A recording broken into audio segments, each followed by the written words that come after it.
Bismillahirrahmanirrahim. Kitabın adı Torpağa səcdə və iki namazın ardıcıl qılınması.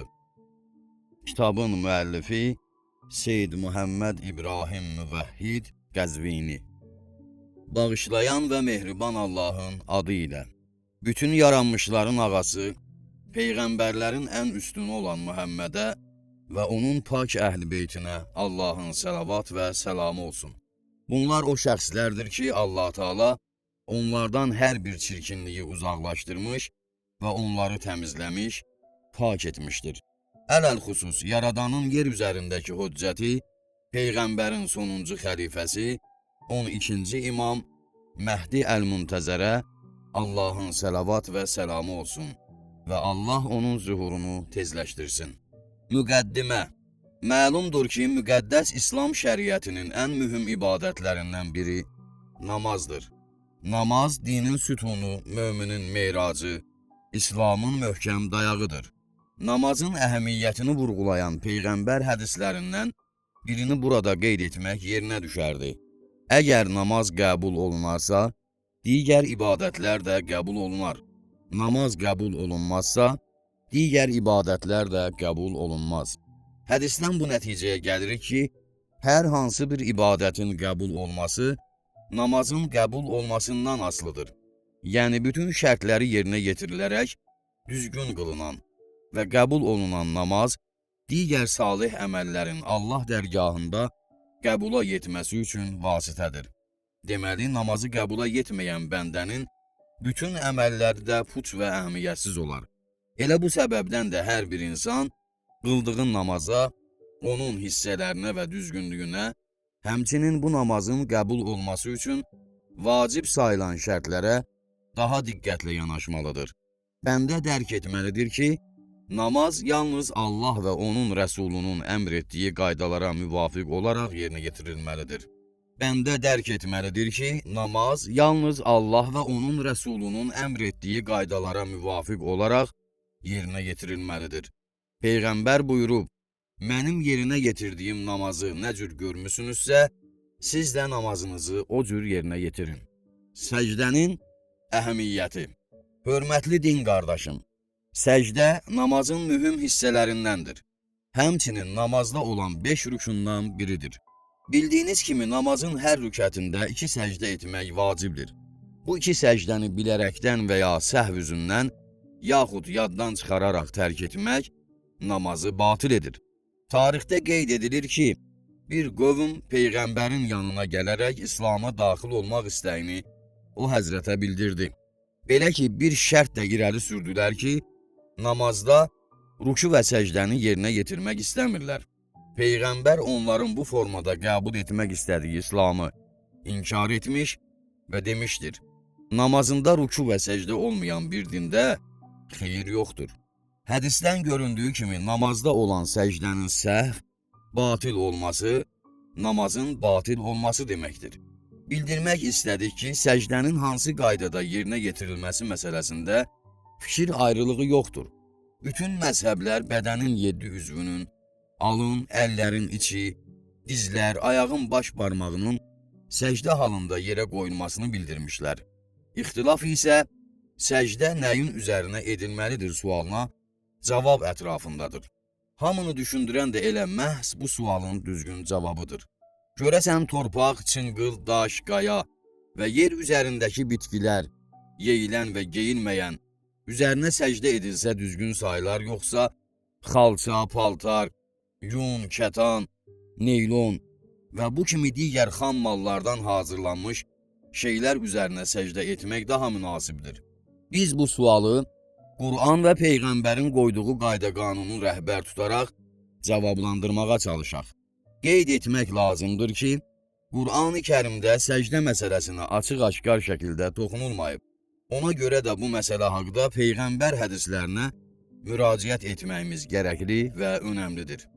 Səcdəni nəyin üzərinə etmək barədə nəql olunan Peyğəmbər hədisləri olduqca çoxdur.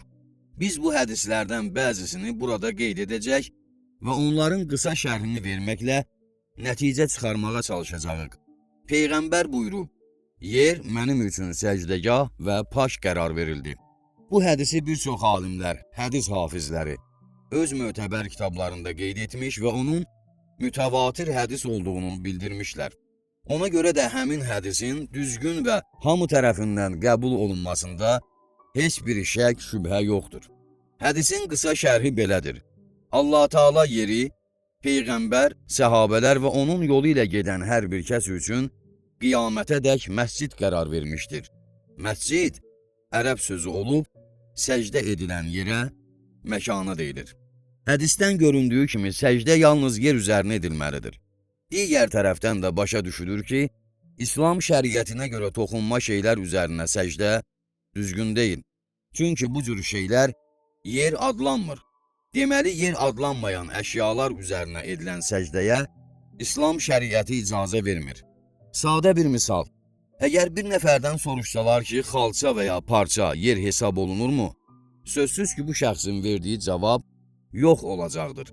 Başqa sözlə desək, bir şəxsin xalça və ya parça üzərinə etdiyi səcdəyə heç bir vəcihlə demək olmaz ki, bu şəxs yer üzərinə səcdə edir. Qaydaq yuxarıda qeyd etdiyimiz hədisə. Burada deyilir ki, yer mənim üçün məscid qərar verildi. Hədisin zahirindən görünür ki, səcdə üçün nəzərdə tutulan məhz yerin özüdür. Yer üzərinə döşənən əşyalar deyil. Həmçinin lüğətə baxsaq görərik ki, yer kəlməsinə yalnız torpaq, daş, çınqıl və bu qəbildən olan digər əşyalar aiddir. Daha bir misal çəkək.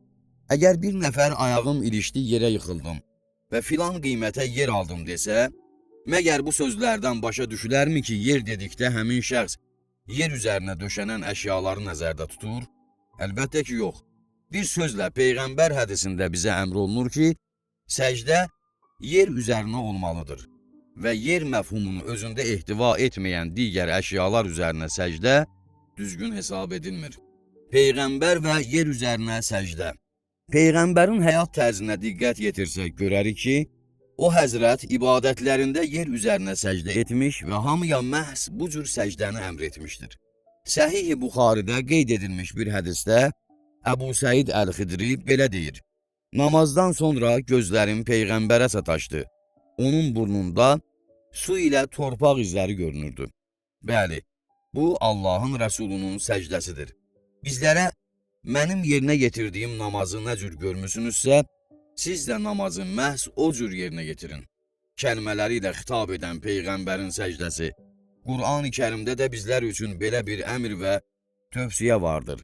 Həqiqətən Allahın Rəsulu Allaha, qiyamət gününə ümid bəsləyənlər, Allahdan, qiyamət günündən qorxanlar və Allahı çox zikr edənlər üçün gözəl örnəkdir. Digər ayədə isə belə buyrulur: Peyğəmbər sizə nə verirsə, onu götürün. Nəyi qadağan edirsə, ondan çəkinin. Ayşədən nəql olunan rəvayətdə belə deyilir: Səcdə halında Peyğəmbərin bir vasitə ilə üzünü qoruduğunu görməmişəm.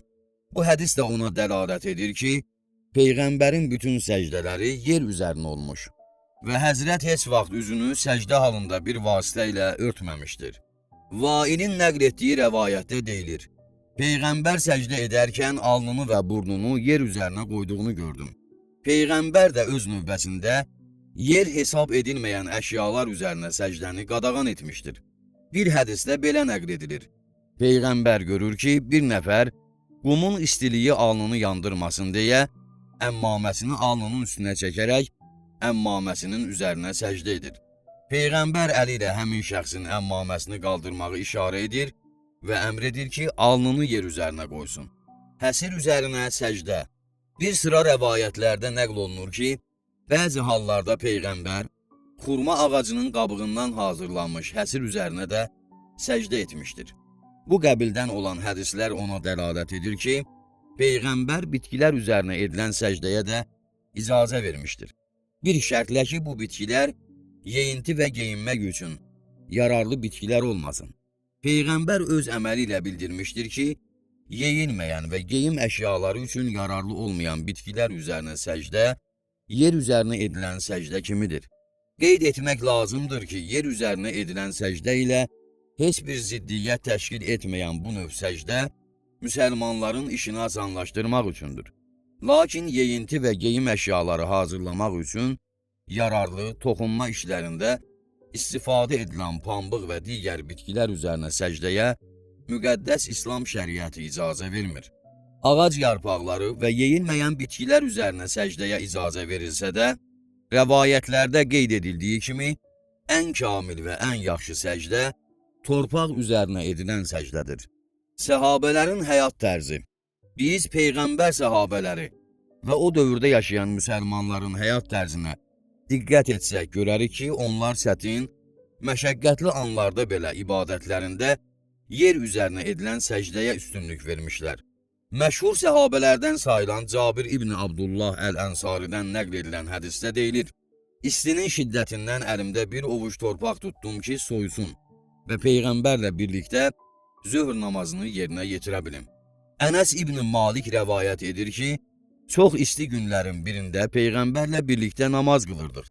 İstinin şiddətindən əlimdə çınqıl saxlayıb soydurdum ki, onun üzərinə səcdə edə bilək.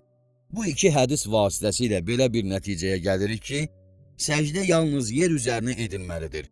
Əgər döşənmə əşya kimi istifadə edilə bilən hər hansı bir şeyə və geyim üzərinə səcdə düzgün hesab edilsəydi, səhabələr əbalarının və ya əmmamələrinin üzərinə səcdə edərdilər.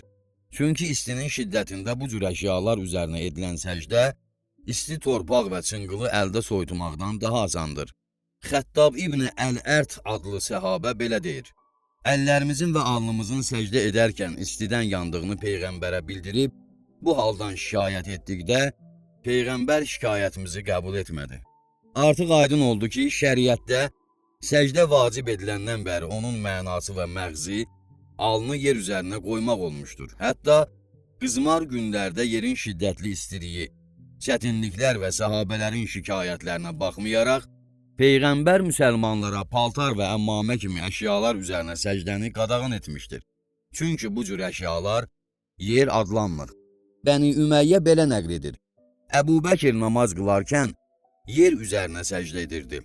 Əbu Übadə deyir, İbn Məsud ibadət edərkən yalnız yerə səcdə edərdi. Digər sahabə Übadə İbn Samit namaz qılarkən əmmaməsini alnının üstündən qaldırardı. Burada qeyd edilənlərə tarix səhifələrində çox rast gəlmək olar.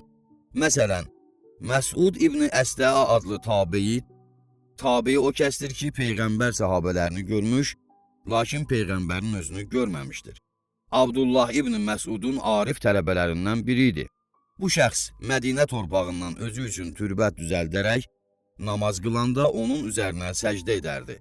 Səfərə çıxarkən, ələl-xüsus gəmi ilə bir yerə səfər edəndə, bu türbəti özü ilə götürərdi. Əhl-i Beyt və yer üzərinə səcdə. Əhl-i Beyt o şəxslərdir ki, Qur'an onların evində nazil olmuş və onlar İslamı, İslam hökmlərini digərlərindən daha yaxşı, daha aydın, daha çox və daha kamil bilirlər. Peyğəmbərin pak Əhl-i Beytinin həyatına nəzər salsaq, görərik ki, onlar da namaz qılarkən yer üzərinə səcdə etmişlər. Peyğəmbərin nəvəsi İmam Sadiq buyurmuşdur, yalnız yer üzərinə, pambıq və kətandan başqa yer üzərində yetişən bitkilər üzərinə səcdə edin. Digər bir yerdə İmam Sadiq buyurmuşdur, yalnız yer üzərinə və yer üzərində yetişən bitkilər üzərinə səcdə edin. Ancaq bu bitkilər yeyinti, pambıq, kətan növündən olan bitkilər olmasın. Bir nəfər İmam Sadiqdən soruşur ki, alın yerə dəymədən alnın üstünə çəkilmiş əmmamə üzərinə səcdə etmək olarmı? İmam cavabında belə buyurur, alın yerə dəyməsə, etdiyin səcdə kifayət deyil. Başqa bir hədisdə İmam Sadiq buyurur, yer üzərinə səcdə vacibdir. İmam Sadiqin səhabəsi və tələbələrindən olan Hişam İbni Həkəm, səcdənin nəyin üzərinə düzgün və nəyin üzərinə səhv olması barədə İmam Sadiqdən soruşduqda, o həzrət belə demişdi, yer üzərinə və yer üstündə yetişən bitkilər üzərinə səcdəyə icazə verilir. Bir şərtlə ki, bu bitkilər yeyinti və geyinmək üçün yararlı olmasın. Burada belə bir sual ortaya çıxır ki, görəsən alından başqa digər 6 səcdə üzvünü də yer üzərinə qoymaq vacibdirmi? Bu sualla bağlı İmam Sadiqin hədislərində belə bir açıqlama vardır. Yeri tük və yundan döşənmiş məsciddə namaz qılmağın maniyəsi yoxdur. Əgər namaz qılan şəxsin alnı yer üzərinə dəyirsə. Hədisdən aşkar şəkildə başa düşülür ki, Səcdə halında yalnız alnın yer üzərinə qoyulması vacibdir. Digər səcdə üzvlərini yer üzərinə qoymamaqda olar. Hörmətli din qardaşım, qeyd etdiklərimiz Əhl-i Beytdən nəql olunan hədislərin çox kiçik bir hissəsi idi.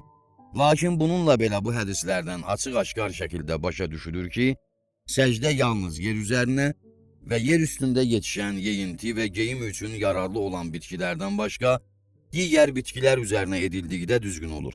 Səcdə üçün lazım olan yer və əşyalar ola-ola, başqa bir şey üzərinə edilən səcdə əlbəttə ki, Cəfəri məzhəbində batildir və bu da ümumilikdə namazın batil olmasına gətirib çıxarır. Bu deyilənlər Əhl-i Beytin şəxsi rəyləri deyildir. Bu, Allah və Peyğəmbər buyruqlarıdır. Çünki Əhl-i Beyt elmi silsiləvarı olaraq Peyğəmbərdən irs almış və onun dediklərini nəql etmişlər. Ona görə də Əhl-i Beytin dediklərinin düzgünlüyünə heç bir şək şübhə yoxdur. Qur'an-ı Kərimin dediyi kimi, ey Əhl-i Beyt, həqiqətən Allah sizdən hər cür çirkinliyi, pisliyi, günahı uzaq tutmaq və sizi pakdan pak etmək istər. Bu şəxslər Peyğəmbərin elm şəhərinin qapıları və ümmət üçün nicat gəmisi, hidayət çırağıdırlar. Peyğəmbər məscidi. İslamın ilk dövrlərində Peyğəmbərin məscidinin nə daşı, nə də döşəməsi vardı. Ona görə də yağış yağarkən məscidin yeri palçıq olardı. Buna baxmayaraq müsəlmanlar namaz qılarkən həmin palçıq üzərinə səcdə edir, paltar və ya əmmamə üzərinə heç vaxt səcdə etməzdilər. Çünki bu cür səcdəyə şəriət icazə vermir. Yer üzərinə səcdə Allaha müt'ilik və itaətkarlıqdır. Səcdə haqqında hədislərdən az da olsa misal çəkib söhbət etdikdən sonra mühüm bir fikri qeyd etmək yerinə düşərdi. Səcdə Allah Teala qarşısında kiçiklik, müt'ilik, itaətkarlıq əlamətidir. Allah əzəməti qarşısında olan bu müt'ilik və itaətkarlıq yalnız torpaq üzərinə edilən səcdə vasitəsilə tamamlanır. Allah əzəməti qarşısında alnın torpağa qoyulması, tozla bulaşdırılması ilə tamamlanır. Bahalı döşəmə, qiymətli xalça üzərinə edilən səcdədə bu cür hədislərin birində belə buyrulur. Namazınızda özünüzü tozla bulaşdırın və burnunuzu torpağa sürtün. Peyğəmbərin nəvəsi İmam Sadiq belə buyurmuşdur. Yer üzərinə edilən səcdə daha fəzilətlidir. Çünki bu səcdədə Allah əzəməti qarşısında təvazökarlıq və müt'ilik əlaməti vardır. İmam Sadiqdən yer üzərinə edilən səcdənin mahiyyəti haqqında soruşulduqda, o həzrət buyurmuşdur. Səcdə Allah qarşısında müt'ilikdir. Ona görə də səcdə yeyinti və geyim əşyaları üçün yararlı olan şeylərə və geyim əşyaları üzərinə edilməməlidir. Çünki yalnız dünya tələb edənlər yediklərinin və geydiklərinin quludurlar. Səcdə edən şəxs səcdə halında Allah ibadəti qarşısındadır. Bu səbəbdən də dünya tələb edən şəxslərin məbudu üzərinə alnını qoymamalıdır. Zəruri hallarda edilən səcdə, paltar, xalça və digər yer hesab edilməyən əşyalar üzərinə səcdəni icazə verən hədislərə rast gəldikdə diqqətli olmalıyıq. Çünki bu hədislər iki səbəbə görə yarana bilər. Birinci səbəb, bu hədislər qondarma hədislər ola bilər. Ona görə ki, Əhl-i Beyt və onların tərəfdarlarına qarşı bir çox müxtəlif məzhəblər üçün şüar etmişlər. Onlar bu batıl səcdələrinə bəraət qazandırmaq üçün özlərindən bu məsələ ilə bağlı hədislər qondura bilərlər. Peyğəmbər də ümmətini yalancı hədislərdən xəbərdar edərək buyurmuşdur. Məndən sonra mənə qarşı yalan çoxalacaqdır. Əgər hədis həqiqətən də səhih, düzgün hədisdirsə, onda onun deyilməsi ikinci səbəbə görə mümkün ola bilər. İkinci səbəb, yer adlanmayan əşyalar üzərinə edilən səcdəyə icazə verən hədislər vardırsa, bu hədislər yalnız istisna və çıxılmaz hal üçün nəzərdə tutula bilər.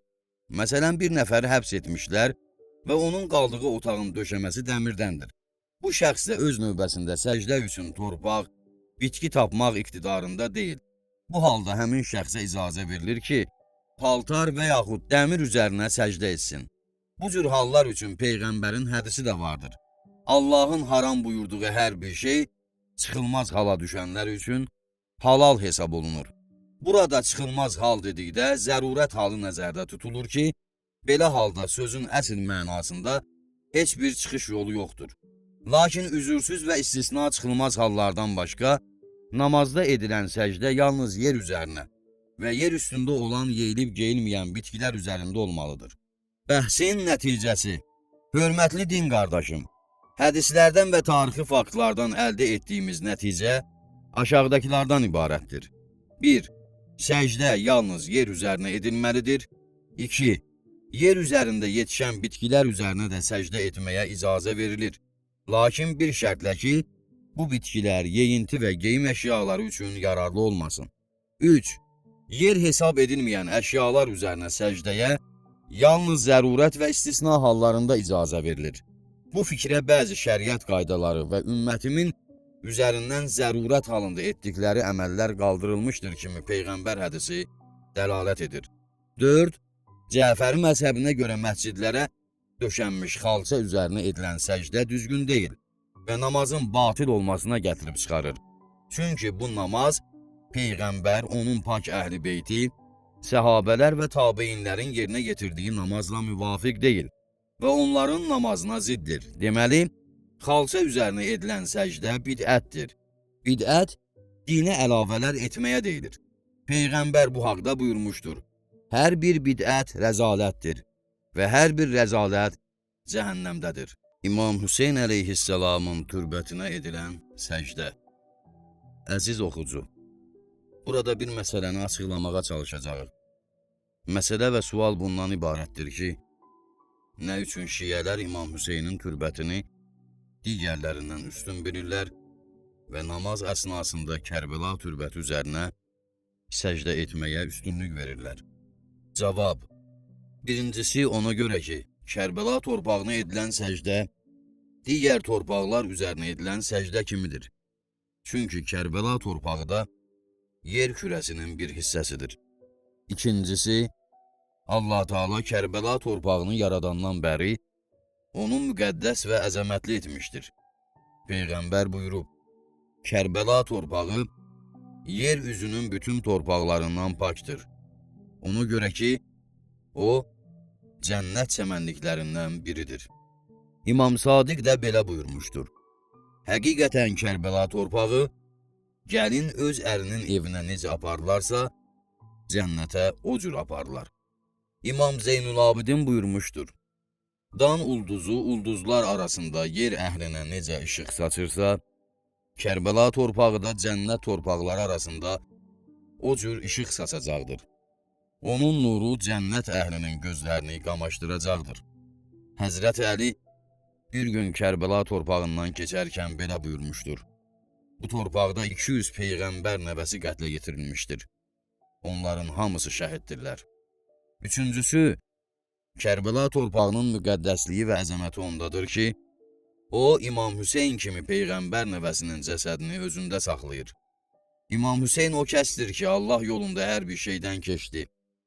Ən əzizlərini, özünü qurban verdi və öz qanı ilə İslamın gövdəsini sirab etdi.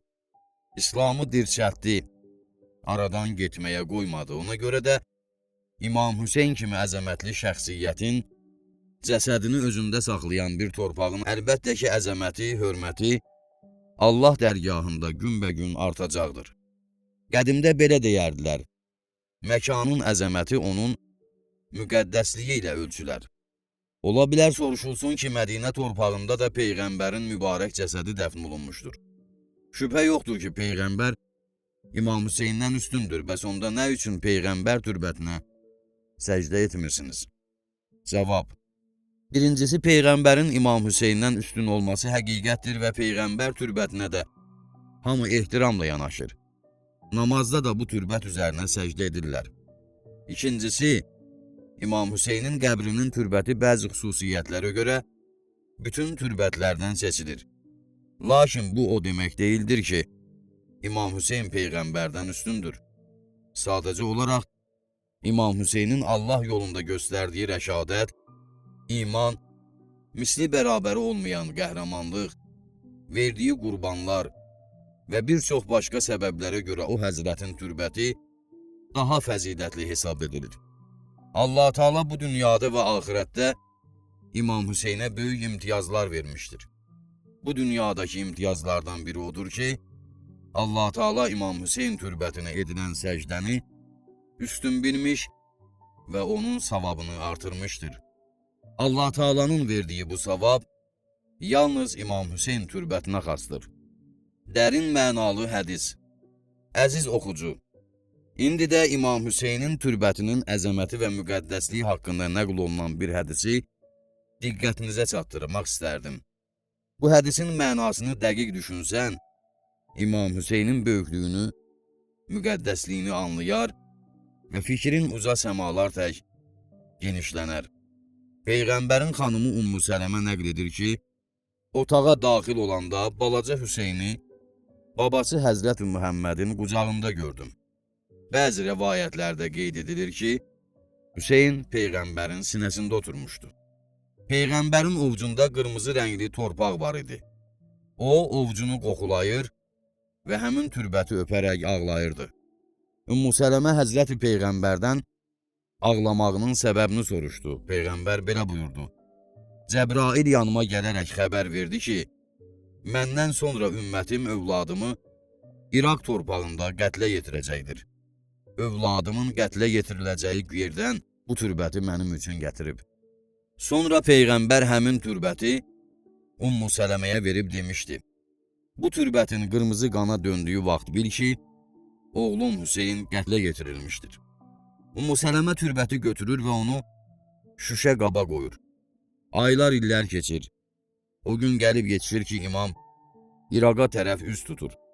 Həzrət vətəndə olmadığı günlərdə Ummu Sələmə şüşə qabdakı türbətə tez-tez nəzər salardı.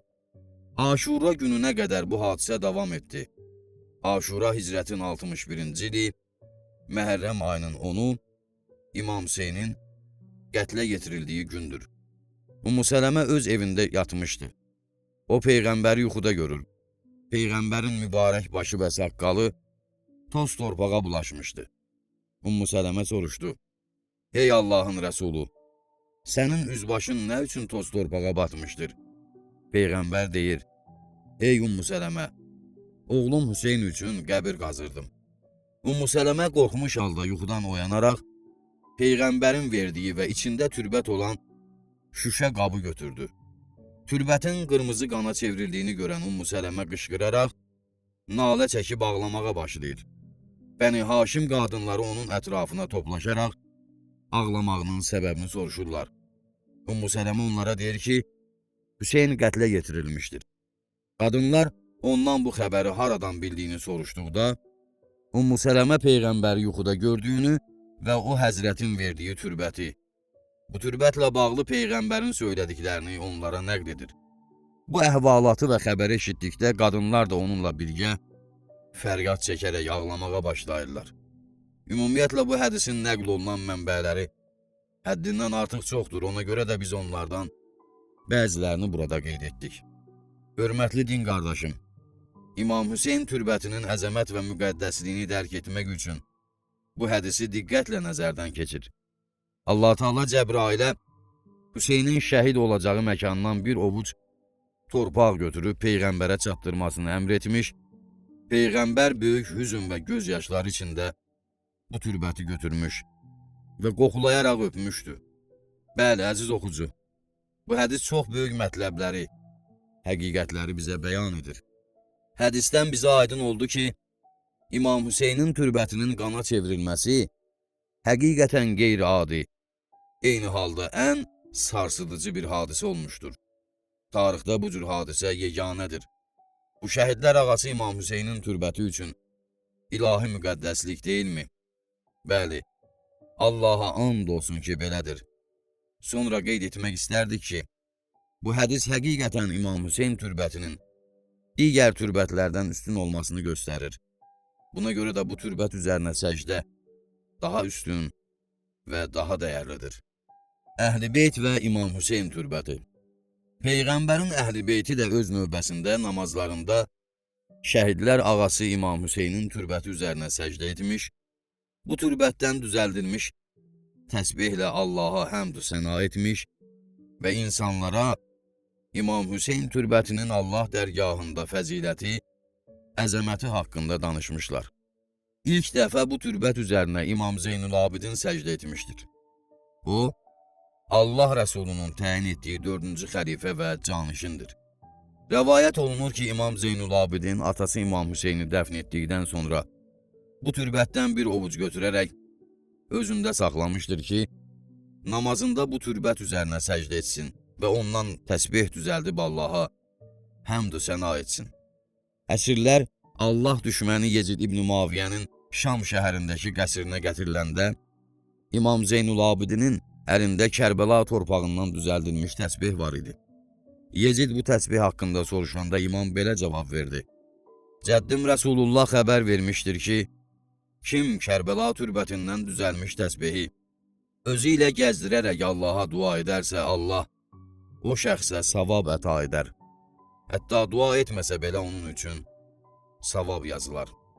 İmam Zeynulabidin Mədinəyə qayıtdıqda namazlarının səcdəsini bu türbət üzərinə etmiş və bu türbət vasitəsilə xəstələrə şəfa vermişdir.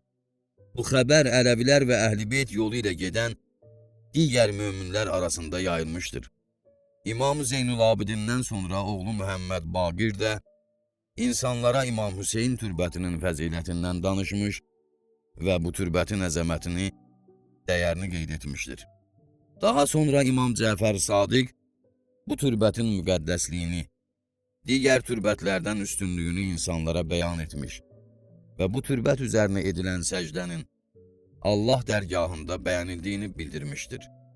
İmam Sadiq sarı yaylığının içərisində Hüseyn türbətini saxlayar və namaz qılanda bu türbət üzərinə səcdə edərdi və deyərdi: həqiqətən də Hüseyn türbəti üzərinə edilən səcdə göyün 7 təbəqəsini dəlir. Başqa bir hədisdə deyilir ki, İmam Sadiq Allahın əzəməti qarşısında öz kiçikliyini və acizliyini göstərmək üçün İmam Hüseyn əleyhissalamın türbəti üzərinə səcdə edərdi. İmam Sadiq bizlərə yadigar olaraq gəlib çatan başqa bir hədisdə belə nəql edir. Hüseyn qəbrinin türbətinə edilən səcdə göyün 7 təbəqəsini nurlandırır. Kim ki Hüseyn qəbrinin türbətindən düzəldilmiş təsbihi özü ilə gəzdirərsə, həmin şəxsə hətta dua etməmiş olsa da belə savab yazılar. Başqa bir hədisdə İmam Sadiq belə buyurmuşdur. Allah Rəsulunun qızı Fatimənin təsbihi düyünlənmiş yun ipdən idi. Xanım bu təsbihi əlində gəzdirərək onunla Allaha həmd-i səna göndərirdi. Lakin Həmzə İbn Əbdülmüttəlib şəhid olandan sonra xanım Zəhra Həmzənin şəhadətə yetdiyi yerdən torpaq götürüb təsbih düzəltmişdi. Cəmaat da o həzrət kimi həmin türbətdən özlərinə təsbih düzəltməyə başladılar.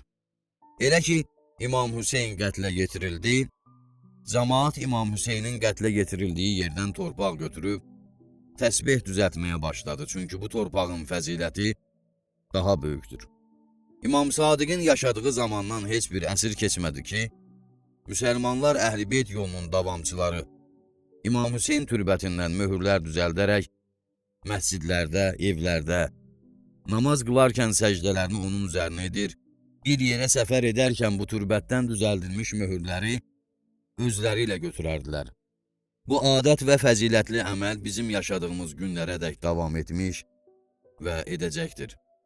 Rəvayət olunur ki, Əl-Huşyəri adlı bir nəfər İmam Məhdi Əccələllahu fərəcəhə sual yazaraq Hüseyn qəbrinin türbətindən hazırlanmış möhürə səcdə və bu möhür üzərinə səcdənin savab və fəziləti haqqında soruşduqda İmam Məhdi Əccələllahu fərəcəh Allah onun zuhurunu tezləşdirsin, bu şəxsə belə cavab verdi: Hüseyn türbəti üzərində səcdə caizdir və bu səcdədə fəzilət vardır. İmam Hüseyn türbəti üzərinə edilən səcdənin əhəmiyyəti.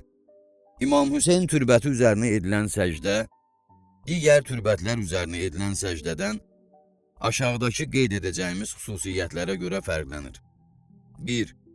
Qeyd etdiyimiz həqiqətlərdən göründüyü kimi, İmam Hüseyn qəbrinin türbətinə edilən səcdə daha üstün və daha kamildir. Bu türbət üzərinə edilən səcdənin əcr və savabı böyükdür. 2. İmam Hüseyn türbəti üzərinə səcdə edən kəs, imamın əzəmətini, rəşadətini, Allah yolunda etdiyi cihadı, İmamın şəhadətini xatırlayaraq, onda dinə məhəbbət, din uğrunda mübarizə hissi oyanır.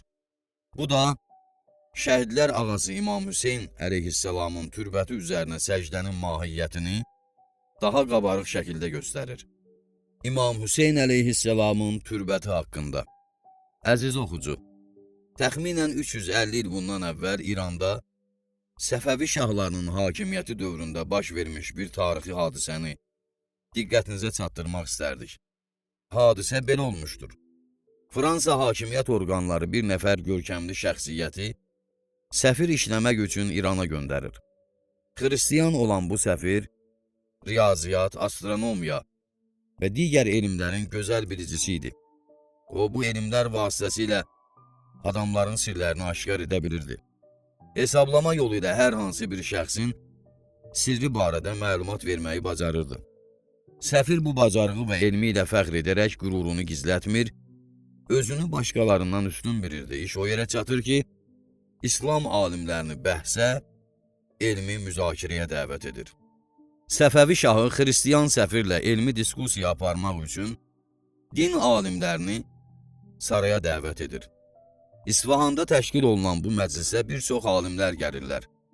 Məclisi giriş sözü ilə böyük din alimi, Əl-Vafi kitabının müəllifi Feyz Kaşani açır. Kaşani xristiyan alimini özündən razı olduğunu gördükdə, ilk andaca onu yerinə oturmaq qəsdi ilə səfirə deyir: Dövlətiniz necə də cahil bir dövlətdir. İslam dini haqqında elmi müzakirələr etmək üçün sənin kimi naqis elmlinin birisini göndərmişdir. Dövlətiniz bu müzakirəyə səlahiyyətli və elmli bir şəxs tapa bilməmişmi? Səfir qəzəbli halda deyir: Ey İslam alimi, əgər sən məni və mənim şəxsiyyətimi tanısaydın, bilərdin ki, mənim kimi alim hələ doğulmayıb. Elmi bəhs zamanı sənə həqiqəti sübut edərəm. Feyz Kaşani deyir: Eşitmişəm ki, bəzi riyazi hesablamalar yolu ilə cəmaatın sirlərindən xəbər verməyi bacarırsan. Səfir deyir: Bəli. Bu vaxt Feyz Kaşani əlini cibindən çıxarıb irəli uzadaraq səfirdən soruşur ki, əlimdəki nədir? Səfir fikirləşməyə və zehnində riyazi hesablamalar aparmağa başlayır. Yarım saatdan sonra onun rəngi saralır və üzünün cizgiləri dəyişməyə başlayır. Feyz Kaşani deyir, cahilliyin zahir oldu mu?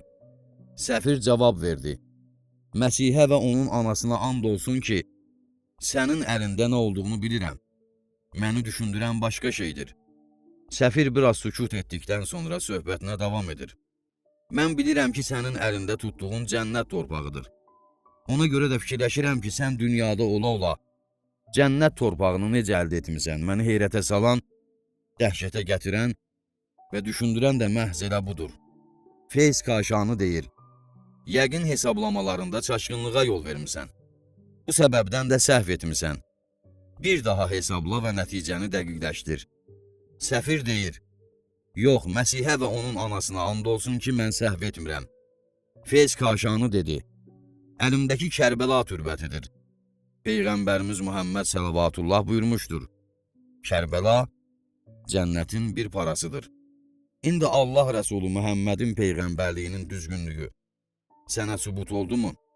Etimad etdiyin hesablamalardan aydın oldu ki, İslam Allahın dini, Muhammed isə onun rəsuludur. Belə olan təqdirdə İslam dinini qəbul etməyinə bir maniyə varmı? Yoxsa bundan da artıq dəlil və açıqlamaya ehtiyacın var? Sənin öz hesablamaların İslam dininin düzgünlüyünə daha bir dəlil deyilmi? Səfir bir qədər fikrə gedir. Həqiqət artıq bəlli idi. O, ayağa qalxaraq dedi: Şəhadət verirəm ki, Allahdan başqa Allah yoxdur və şəhadət verirəm ki, Muhammed onun rəsuludur. Beləliklə bu səfir İmam Hüseyn türbətinin bərəkəti ilə İslam dinini qəbul edir. Bu tarixi hadisə doğrudan da çox maraqlı bir mənanı çatdırır. Əhl-i beytə olan məhəbbətimizi, əqidəmizi daha da möhkəmləndirir. İmam Hüseyn əleyhissalam və onun türbətinə olan ehtiramı bir daha qəlblərdə işıqlandırır. Burada başa düşürük ki, Hüseyin türbəti yer üzərində olan bütün türbətlərin ən üstünüdür. İki namazın ardıcıl qılınması. Görəsən, iki namazı bir-birinin ardınca ardıcıl olaraq qılmaq düzgündürmü? Bu sual hal-hazırda bir çoxunu düşündürür. Xüsusən də gənclər iki namazın ardıcıl qılınmasının düz və ya səhv olmasını tez-tez araşdırırlar. Çox vaxt bu sualla qarşılaşırıq. Zöhr və əsr, məğrib və işa namazlarını ardıcıl olaraq birini digərindən sonra qılmaq məqbul sayılırmı? Cavab: İlk növbədə qeyd edək ki, üç məzhəb, Maliki, Şafii, Həmbəli, iki namazın ardıcıl qılınmasını səfərdə olan insan üçün məqbul hesab etmişlər.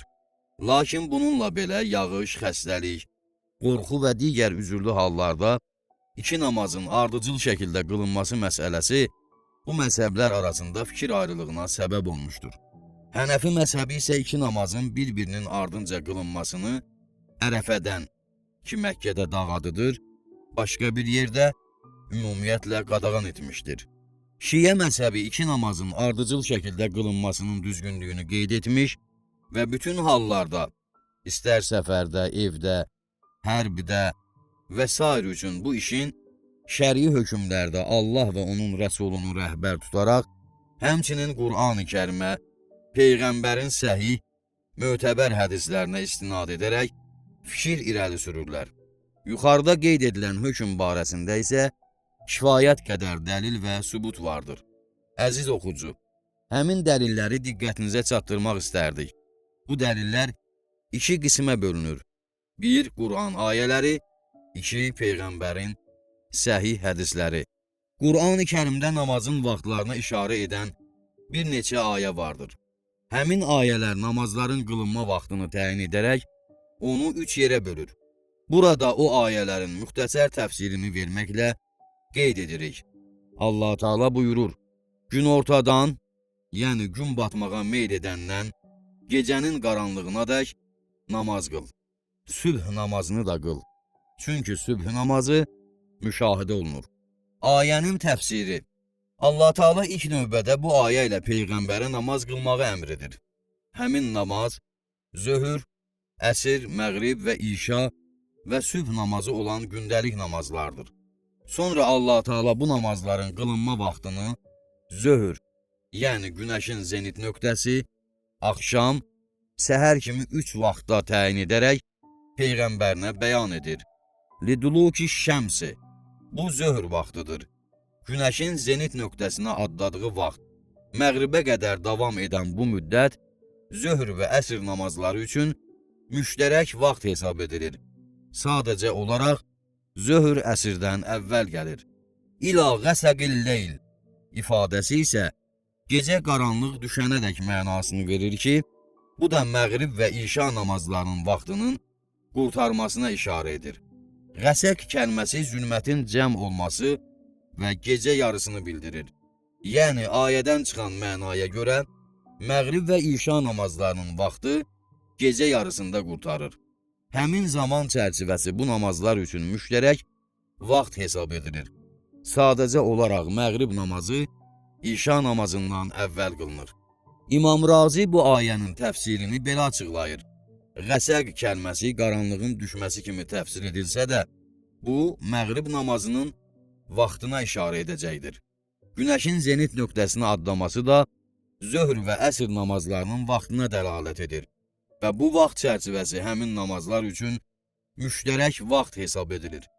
Məğribin başlanması, məğrib və işa namazlarının vaxtı olub, onların arasında müştərək vaxt kimi hesab edilir.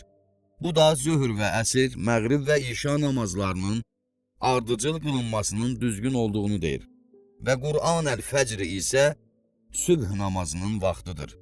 İnnə Qur'an-əl-Fəcr kanə məşhudən, yəni gecə və gündüz mələkləri sübh namazının vaxtına şəhadət verir. Allah Teala digər ayədə buyurur: Namazı gündüzün 2 başında və gecənin bəzi saatlarında qıl. Həqiqətən yaxşı əməllər pis işləri yuyub aparar. Bu, yada salanlara öyüd nəsihətdir. Ayənin təfsiri. Fəqihlər və təfsir alimləri bildirmişlər ki, bu ayədə qeyd edilən namaz gündəlik qılınan 5 vacib namazı nəzərdə tutur. Ayədən göründüyü kimi burada namazın yalnız 3 vaxtı bildirilir. Yəni, tərəfeyn nahar, günün başlanğıcı və sonu deməklə 2 vaxt göstərilir. Naharın birinci tərəfi günün başlanğıcı, sübh namazının vaxtı, naharın ikinci tərəfi, günün sonu isə zöhr və əsr namazlarının vaxtıdır. Bu vaxtda günəşin zenit nöqtəsini adlaması ilə başlayıb, günün sonuna dək, günəşin qürubuna dək davam edir. Həmin zaman çərçivəsi zöhr və əsr namazları üçün müştərək vaxt hesab edilir. Və zuləfən minəl-ləyli, gecə vaxtı. Bu da üçüncü vaxtdır ki, məğrib və işa namazları üçün müştərək vaxt kimi təyin edilmişdir. Həmin vaxt ölçüsü günəşin qürub etməsindən ta gecə yarısına dək davam edir. Əlbəttə ki, burada da məğrib namazı işa namazından əvvəl qılınır. Daha bir Qur'an ayəsinə nəzər salaq. Artıq onların dediklərinə səbr et. Gün doğmamışdan əvvəl, batmamışdan əvvəl Rəbbini təqdis edib, şəninə təriflərdir. Gecənin bir vaxtında və səcdələrdən sonra da. Ayənin təfsiri. Fəqihlər və təfsir alimləri bu ayəni araşdıraraq bildirmişlər ki, Allah Taala burada 5 vacib namazlara işarə etmişdir. Həmin ayələrə diqqətlə nəzər yetirsək görərik ki, burada da namazların məhz 3 vaxtda qılınması bəyan edilir. Qəblə tulu'iş şəms, günəş doğmadan. Bu sübh namazının vaxtı olub, günəş çıxana dək davam edir. Və qəbləl qurub, günəşin batmasından əvvəl. Bu da zöhr və əsr namazlarının müştərək vaxtıdır ki, günəş batana dək davam edir. Və minəl-leyli fəsəbbihhu, və gecənin bir bölümündə ona sitayiş et. Yəni gecənin bir hissəsində namaz qıl. Gecənin ilk hissəsində qılınması vacib olan namaz məğrib və işa namazlarıdır. Və bu vaxt çərçivəsi qeyd olunan namazlar üçün müştərək vaxt kimi təyin edilmişdir. Və ədbarə sücudi, və hər səcdədən sonra ona sitayiş et. Yəni vacib səcdələrdən sonra Allaha sitayiş et.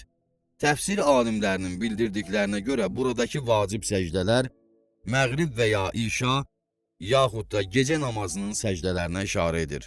Əziz oxucu, ayələrdən sənə aydın oldu ki, gündəlik vacib namazlar 3 vaxta təyin edilmiş və 2 namazı, zöhr və əsr, məğrib və işa ardıcıl olaraq qılmaq caizdir.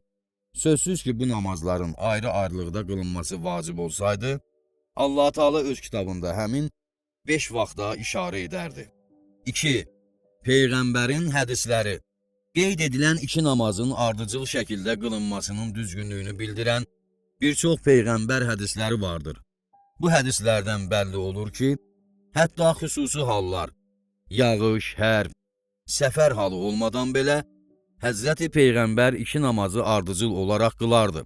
Bunun səbəbini Peyğəmbərdən soruşduqda buyurardı. Ona görə ki, istəyirəm ümmətim üçün asanlıq yaransın. İstəyirəm ki, ümmətimi çətinlik və əziyyətə salmayım. Yəni, ümmətim üçün rahatlıq və azadlıq istəyirəm. Əgər istəsələr namazlarını cəm şəkildə qıla bilərlər. Yəni 2 namazı. Çünki 2 namazın ardıcıl olaraq qılınması rahatlıq yaradır. Xüsusən də iş adamları üçün. Aydın məsələdir ki, şər'i cəhətdən arxayınlıq kəsb edib, 2 namazı ardıcıl qılmaq, müəyyən iş və ya sənətlə bağlı olan adam üçün daha asan, daha rahatdır. Lakin 2 namazın ayrı-ayrılıqda, müxtəlif vaxtlarda qılınması bəzi çətinliklərə səbəb olur. Yəni, işlə məşğul olan adam, namaz qılmaq üçün gördüyü işi müəyyən vaxt çərçivəsində tərk etməli, yuyunmalı, paklanmalı, paltarını dəyişməli, dəstəmaz almalı, namaz üçün münasib yer tapmalı və s. Bütün bunlardan sonra isə işə başlamaq üçün iş paltarını geyinməli və iş yerinə qayıtmalıdır. İşə yenicə başladığı zaman isə əgər zöhr və ya məğrib namazını qılmışdırsa, bir də görəcək ki, artıq əsr və ya işa namazının vaxtı yaxınlaşır. Bu adam məcbur olur ki, yenidən paltarını dəyişsin, yuyunsun, işini yarımçıq qoysun və s. və ilaxır. Bir sözlə, məşəqqət, çətinlik, iş yerində narazılıq və s. səbəb olan bu hallar meydana çıxır. Allah Taala isə buyurub, Allah sizin üçün çətinlik deyil, asanlıq istər. O öz dini üçün sizi seçdi və dində sizin üçün heç bir çətinlik yeri qoymadı. Məhz buna görə də Peyğəmbər buyurmuşdur: İstəyirəm ki, ümmətim üçün asanlıq yaransın. İstəyirəm ki, ümmətimi çətinlik və əziyyətə salmayım. Əziz oxucu, bu mövzu ilə bağlı daha bir neçə hədisi diqqətinə çatdırmaq istərdik. İbn Abbas demişdir: Rəsulullah Mədinədə zöhr və əsr namazını qorxu və ya səfərə çıxma halı olmadan bir yerdə qıldı. Rəvayət olunur ki, bunun səbəbini İbn Abbasdan soruşduqda o belə cavab vermişdir: İstədi ki, ümmətimdən heç kimi əziyyətə salmasın. Başqa bir yerdə İbn Abbasın dedikləri bu cür rəvayət olunur. Mədinədə Peyğəmbər namazını 7 və 8 rəkət qıldı. Məğrib və İşa, zöhr və əsr. İbn Abbasdan nəql olunan digər bir hədisdə deyilir: Rəsulullah qorxu və səfər etmə ərəfəsində olmadan zöhr və əsri, məğrib və İşanı bir yerdə qıldı. Peyğəmbərin nə üçün belə etdiyini İbn Abbasdan soruşduqda o dedi: İstədi ki, ümməti əziyyətə salmasın. Təbərani İbn Məsuddan nəql edərək demişdir: Peyğəmbər Mədinədə zöhr və əsri, məğrib və İşanı bir yerdə qıldı. Peyğəmbərdən bunun səbəbini soruşduqda buyurdu: Bunu etdim ki, ümmətim əziyyətə düşməsin. Qorxu halı olmadan, səfər etmədən, yağışlı gün olmadan Peyğəmbərin 2 namazı bir yerdə ardıcıl şəkildə qılmasının səbəbini Abdullah İbn Ömərdən soruşduqda o belə cavab vermişdi: Bunu etdi ki, ümməti əziyyətə düşməsin. Səhih-i Müslümdə İbn Abbasın dediklərini Abdullah İbn Səfid belə nəql edir: Rəsulullahın zöhr və əsri, məğrib və İşanı bir yerdə qıldığını gördüm.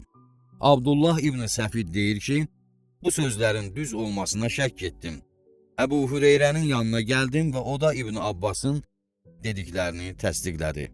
2 namazın ardıcıl olaraq qılınması Əhl-i Beytin nəzərində. Peyğəmbərin məsum Əhl-i Beyti də 2 namazın ardıcıl qılınmasına icazə vermiş və bunu düzgün hesab etmişlər. Bir kişi 2 namazı bir-birinin ardınca səbəb olmadan belə qılınması haqda İmam Sadiqdən soruşdu. İmam belə buyurdu: Rəsulullah artıq bunu etmişdir və istəyi də bu olmuşdur ki, ümmətini həmin əməllə rahat etsin. Əvvəllər varlı olan kişi indi kasıb olduğundan Əhl-i Beytin 11-ci imamı İmam Həsən Əskəriyə şikayət etdikdə İmam belə buyurdu: 2 namazı bir-birinin ardınca qıl, istəyinə yetərsən. Hədisdən göründüyü kimi 2 namazın ardıcıl qılınması kasıblığın aradan getməsinə və ruzinin çoxalmasına səbəb olur. Başqa bir hədisdə İmam Sadiq buyurub: Həqiqətən Rəsulullah heç bir səbəb olmadan zöhr və əsr namazlarını ardıcıl şəkildə qıldı. Ömər ona dedi: Ya Rəsulallah, namazda bir şey mi baş verdi? Rəsulullah buyurdu: Yox, heç nə baş vermədi. Lakin istədim ki, ümmətim üçün asanlıq yaransın. Əziz oxucu, indi özün düşün. 2 namazı ardıcıl olaraq qılmaq əfzəldir, yoxsa ayrı-ayrılıqda?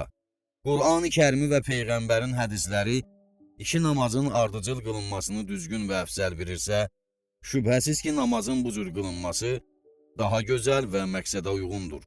Gəlin bir Qur'an ayəsinə nəzər salaq. Rəbbinizin məğfirətinə və genişliyi göylərlə yer üzü qədər olan müttəqilər üçün hazırlanmış cənnətə tələsin. Ayədən göründüyü kimi, Allah Teala ilahi rəhmətə və bağışlanmaya səbəb olan şeyləri əldə etmək üçün tələsməyi tövsiyə edir.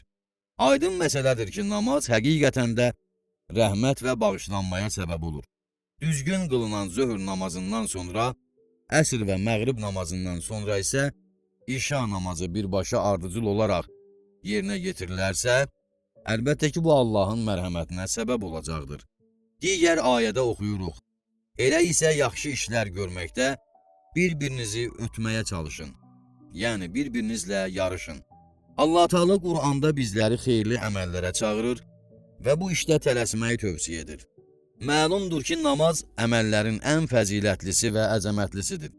Ona görə də 2 namazı Allahın bəyan etdiyi və Peyğəmbərin buyurduğu kimi ardıcıl qılmaq xeyirli əməllərin ən ümdə təməlidir.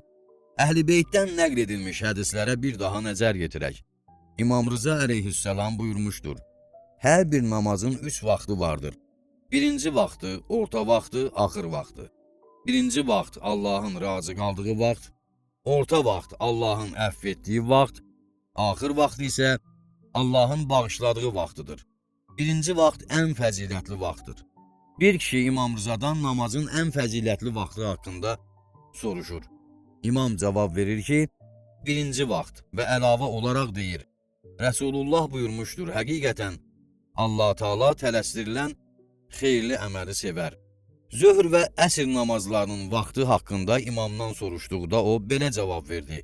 Əgər günəş zavaldan adlasa, artıq 2 namazın, zöhr və əsrin vaxtı daxil olmuşdur.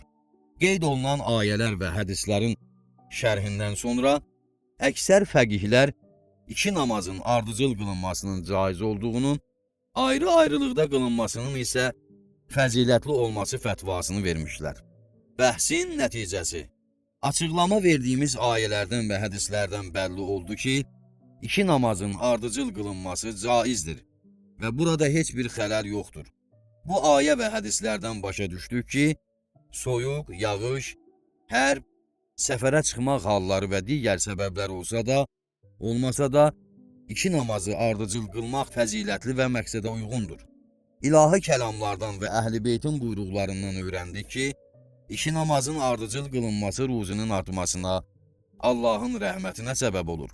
Həmçinin dərk etdik ki, namazın bu cür qılınması ilahi rəhmətə və xeyirli əmələ tələsməyə gətirib çıxarır. Təəccüblüdür ki, bəzi şəxslər 2 namazın ardıcıl qılınmasının düzgünlüyünü bəyan edən ayələri, Peyğəmbər hədislərini bildikləri halda, namazın bu cür qılınmasının caiz olmadığını iddia edirlər. Görəsən onlar söz müharibəsinə qalxıblar, yoxsa həqiqi İslamı məsxərəyə qoyublar? Ən acınacaqlısı isə budur ki, onlar bu ayə və səhih hədisləri oxuyur, bilir və bununla belə yenə də naqis iddialarını irəli sürür. Qeyd olunan hökmü, hədisləri inkar edirlər. Şər'i məsələ. Qeyd olunan hədislə bağlı fəqihlərin bildirdiyi bir şər'i məsələni diqqətinizə çatdırmaq istərdik. Namazın vaxtı yetişdikdə, onun yerinə yetirilmə müddəti bu namazın birinci vaxtına məxsusdur və təqribən 4 dəqiqə miqdarı qədərdir. Sonrakı vaxt isə həmin 2 namaz üçün müştərək vaxt hesab olunur. Məsələnin izahı.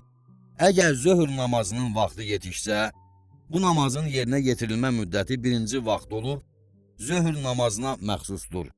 Təxminən 3-4 dəqiqə. Sonra məğribə qədər davam edən zaman ölçüsü zöhr və əsr namazları üçün müştərək vaxt hesab edilir.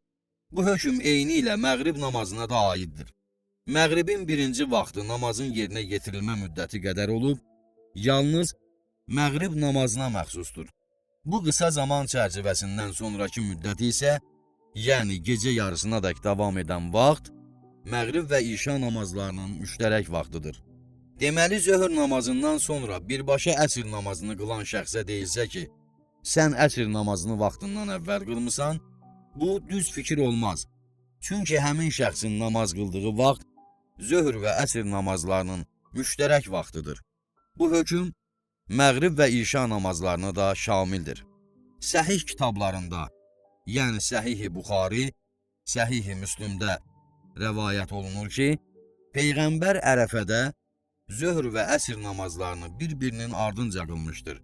Sual oluna bilər, məgər Peyğəmbər əsr namazını vaxtından əvvəl qılmışdır? Əgər desək ki, Peyğəmbər əsr namazını vaxtından əvvəl qılıb, bu batil fikirdir. Çünki Allah Rəsulunun namazı vaxtından əvvəl qılması qeyri-mümkündür. Əgər desək ki, vaxtında qılıb ki, təbii ki, bu belədir, onda zöhr namazından sonra birbaşa əsr namazını qılmaq düzgün və əfzəldir. Çünki bu Peyğəmbərin əməlidir. Nəticə, həqiqətən əsr namazı zöhr namazından sonra birbaşa qılınır. Həqiqətən bu ayələr bir öyüd nəsihətdir. Kim istəsə ondan öyüd alar. Son söz. Əziz müsəlman qardaş, İslam Allah buyruqlarına təslim olmaq və Allah Taala'nın əmrlərini xalisliklə yerinə yetirmək dinidir. Əziz oxucu, bu kitabın 1-ci fəslindən öyrəndik ki, Cəfəri məzhəbində səcdə yalnız yer üzərinə vacibdir. Döşənəcək əşyalara, pambıq və ya yundan hazırlanmış geyimlər üzərinə səcdə caiz deyildir. İkinci fəsildən də öyrəndik ki, iki namazın ardıcıl olaraq qılınması düzgündür və bu cür namazda heç bir xəta, səhv, işkal yoxdur. Əksinə bu əməl müstəhəb əməllərdəndir. Əziz müsəlman qardaşım, bütün bu deyilənlərdən sonra həmin dini əmirlərə təslim olmaq, onlara olduğu kimi əməl etmək və gələn ibadətlərində bu hökmləri yerinə yetirməyin artıq sənə vacibdir. Əgər yer üzərinə səcdə edirdinsə, inşallah namazların səhihdir. Yer üzərinə səcdənin vacibliyini bilməmisənsə və namazlarında döşənəcək geyim əşyaları üzərinə səcdə etmisənsə, namazların yenə də səhihdir. Qəzasını da qılmaq vacib deyil. Lakin yer üzərinə səcdənin vacib olduğunu bildikdən sonra, səcdə edilməsi caiz olmayan əşyalar üzərində namaz qılarkən, səcdə etməyin düzgün olmaz və bu növ namazın batildir. Allahdan diləyək ki, ona itaat etməkdə və onun razılığını qazanmaqda bizləri müvəffəq etsin. Bizi günahlardan çəkindirsin. Allahın səlavat və salamı olsun onun peyğəmbərinə və peyğəmbərinin pak əhl-i beytinə. Vəsselamu aleykum və rəhmətullahi və bərəkatuh. Kitabın sonu.